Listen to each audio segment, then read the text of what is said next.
Hey, welcome back to Matt's Garage DIY. Today we're going to be renovating a Tab 320.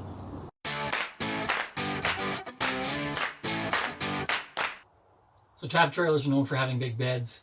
The trade-off is that you have to take down the dining table every night. I was looking for an alternate to that. So in this 320, which is the smallest version or one of the smaller kind of full versions that you can stand up in, I'm going to be putting a double bed at the back and then a table with a swivel leg in this area. So as you can see, I've already removed the bench.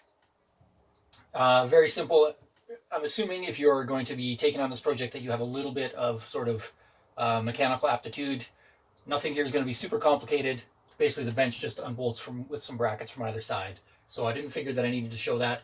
What I have done at the back, this area here is where we have a little fold down cupboard. This is the lid for that. So I'm going to remove this board at the back so that I can extend the bed the whole way sort of back into that area, maximizing the usable space. All right, so now I'm going to remove this back board.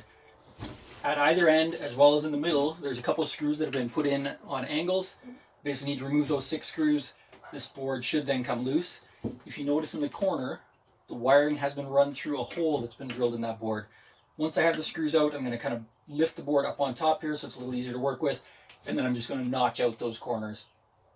I don't see any easier, obvious ways to disconnect those wires. I don't want to just cut them and re-splice them, so I'm going to just notch out the ends, and then I will rip this board down to this height so that my mattress can continue all the way back.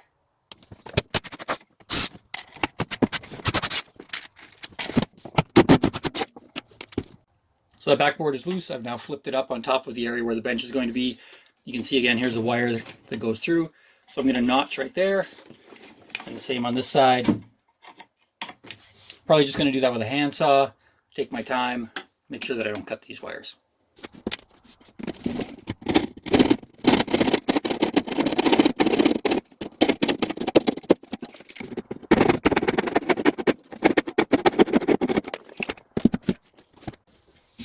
So as you can see, not that bad to do. I wasn't sure if that was going to be a challenge, just kind of based on the space in here.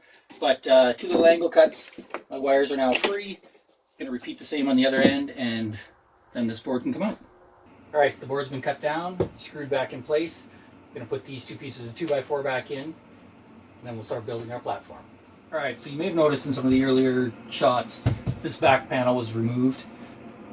My hope is that I can maybe cut that and run it straight up and down. That will give me an extra, probably an extra inch of being able to slide that mattress back. Unfortunately, when I had this off, I do see that the light, the kind of protrusions into that cavity for the taillights may interfere, but extra little space would be nice. So we're going to take a look and see if I can make that happen. So after some careful measuring, I figured out, well, I don't know how careful it was, but first off, this back piece is 13 inches. I lightly marked the pencil line where the top is. This corresponding mark down here is where the 13 inches takes you. Now, you see that the back of these taillight housings protrude into that space, but using a straight edge, I was able to figure out that if I cut that backboard down to 12.5, which doesn't sound like very much, but that actually allows that entire panel to move back about 3/4 to 7/8 of an inch at the bottom. Again, gaining me almost another inch. The only thing you want to watch when you put that in, the styrofoam will compress around this. You just want to make sure that you're pushing these wires out of the way, kind of off to the side, so they're not being pinched. All right, so I've put my first piece of plywood in, cut it 35 inches wide, left it the full 48 this way. I actually have probably another 1/2 to 3/4 of an inch length there, so that was what I've gained by moving this back wall back. I am going to put another piece of plywood here. I am going to put a cabinet in this area.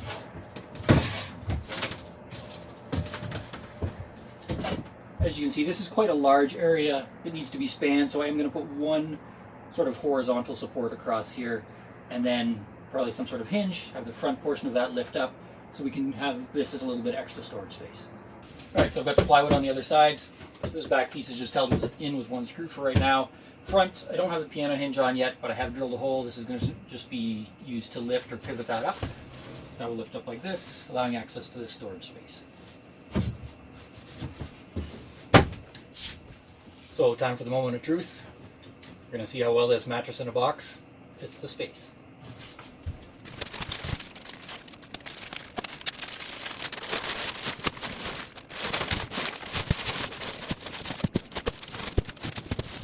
Alright, this is memory foam. I haven't obviously punctured the air seal on this portion yet. Just going to make it a little easier to work with. I do have a little bit of kind of extra length here, still not quite as far out as I want. Don't have my tape measure, but need to go that far. So say about 5 more inches.